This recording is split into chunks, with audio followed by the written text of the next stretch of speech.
Hey there, welcome back to the channel. If you're interested in skipping an epidural for your upcoming birth, then you're in the right place because I've put together my 5 top tips for making this happen.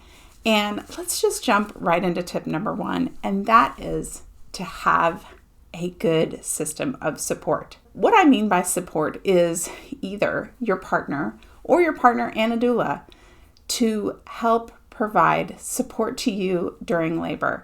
It is really, really critical that you have someone there who is dedicated, or more than one person there, that is dedicated to help you achieve this goal of skipping the epidural. Labor is hard, and having a support system to help guide you, to help remind you of the things that you can do to help achieve this goal without any kind of medication like an epidural, that is so key. The thing about being in labor is that your rational mind, your thinking mind is kind of shut off during labor. You really go into this sort of state of this labor land where your brain isn't really working the same way that it works when you're not in labor. So a good example of this is doulas have a really hard time trying to doula themselves in labor. I know for my birth, I really had no idea what was going on with my labor. I couldn't see it. I couldn't give myself advice. And I looked at my doula and was so confused about what was going on. And she told me I was in transition. And I would never have known that because my rational brain just wasn't working. So having a support person, someone outside of yourself who can really help guide you, remind you of the things that you've learned in class, be there to support you, encourage, make suggestions, make sure you're eating, drinking, all the things. Good support is so critical if you are wanting to skip an epidural. Number 2 is to learn and practice tools. And what I mean by tools are strategies for pain reduction, strategies for helping you cope, coping techniques. I call them tools. I really recommend taking a childbirth class where you can learn all sorts of tools. And I'm talking about things like breathing, position changes, movement, using rhythm, visualization, vocalization. There are so many different tools that you can learn.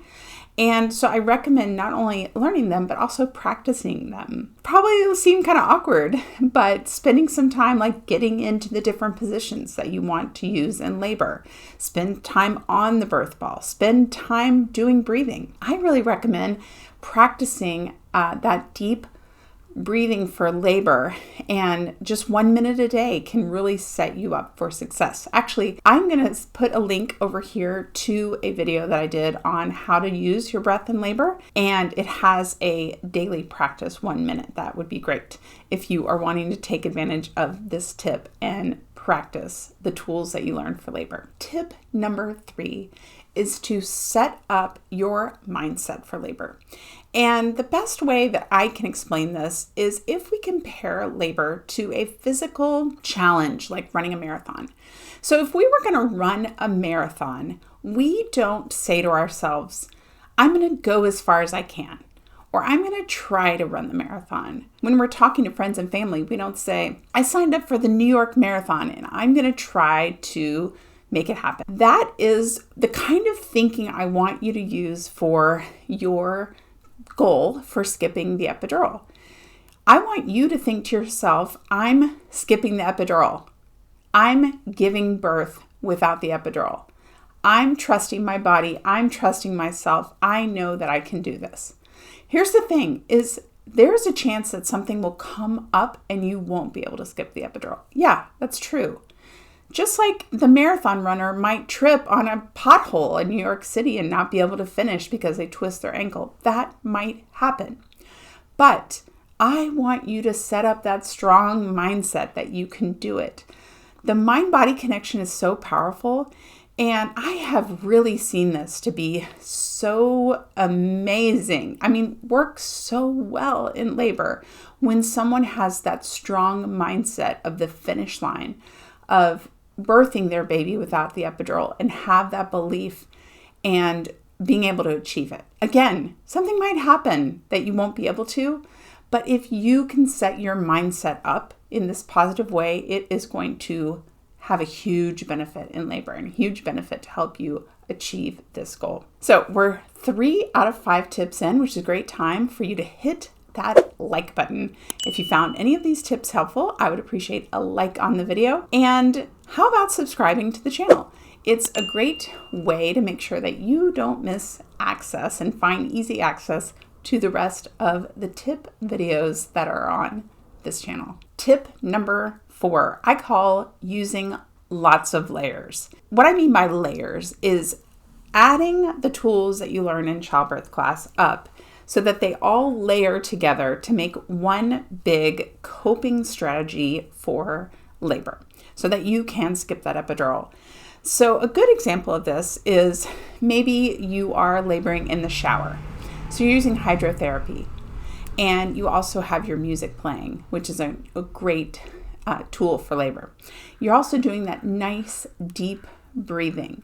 And while you're doing that, you're doing a forward lean onto those bars in the shower, and you are using rhythm to sway back and forth. And to top that all off, you are visualizing your cervix opening and the baby coming down.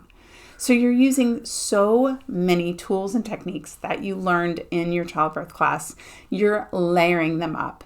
And I really think that if you want to be successful in skipping the epidural, it's probably going to take several of these layers to get through those strongest contractions. That hardest part of labor is probably going to require layering up several techniques.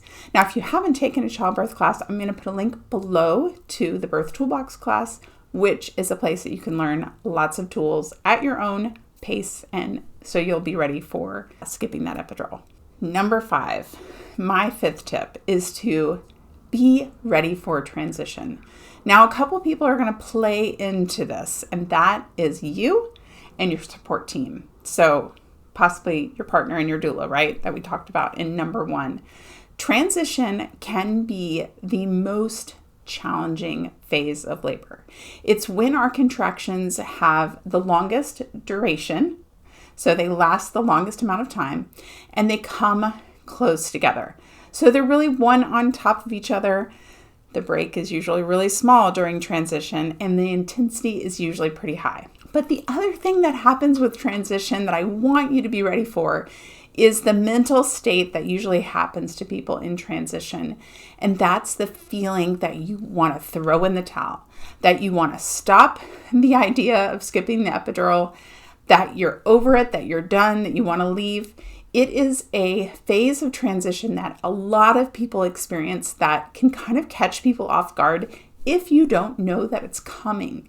So what's great is if you have a partner or a doula who are looking for this stage of labor and can remind you, it looks like you're in transition. This is going to make all the difference. So you don't want to be caught off guard by what can happen in transition. You want to be ready. You want your support people to be ready so that you get to that phase. You can successfully get through it to the end. Also, if you are thinking that you don't want an epidural, but maybe you want to use other techniques like getting in a deep tub during transition or using nitrous oxide during transition, have those plans set up in advance so that you know that you can use them. The other thing about transition is if you think you're in transition, if you think you're close, but you are starting to doubt that idea about skipping the epidural, it might be a great time to get a cervical check and get a little bit of an idea of where you are. So many times I've worked with people in labor and they get a cervical check when they are in that transition phase and they don't know they are yet, and they find out that they're 8 or 9 centimeters, the whole game changes. Where they say, I got this, I can do this, I'm so close, the finish line is in sight. So be ready for this phase of labor is my last tip for skipping an epidural. Now I'm gonna put a link here to another great video in my top 5 tips series that I know you're gonna wanna check out. And if you enjoyed this video, share it with your partner so that they will be ready too. Okay, see you next time, bye.